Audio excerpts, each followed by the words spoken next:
One thing we're not going to do is we're not going to make sure that we spend 3 or 4 years after people buy a piece of land and come forward with a plan to develop it, 3 or 4 years getting them to the point where they could build anything. Mayor John Tory already following up on his promise to create a new division at City Hall in an effort to streamline the process of having new development in the city approved.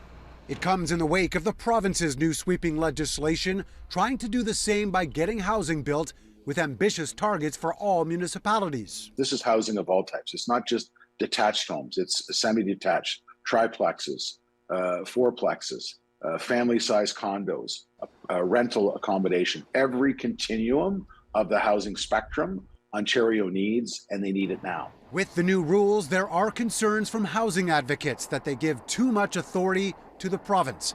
One group believes low-income rentals could be demolished for condos and not be replaced. If this whole bill is about building more housing faster, why are they going after the provisions that actually prevent rental housing from being destroyed? Doesn't make any sense unless you see this bill as just a gift to the development industry. And a lot of people are saying that's all it is.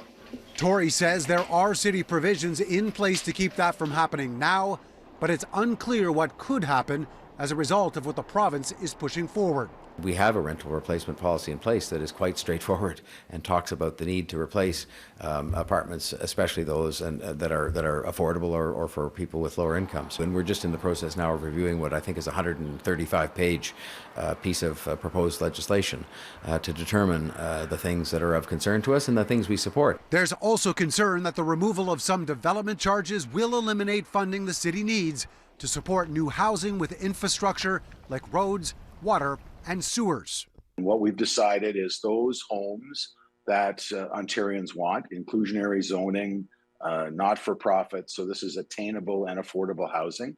We believe that those baseline costs should be reduced by not having development charges, parkland dedication, or community benefits charge. While I'm very supportive of some of the means that are being suggested here, including using development charges as an incentive, there is no question but that for a government that already has a several $100 million financial challenge, what we can't afford to see happen is to see one government make promises and pay for it with somebody else's money. Tory says he'll use his new strong mayor powers to create the division if needed. Mark McAllister, City News.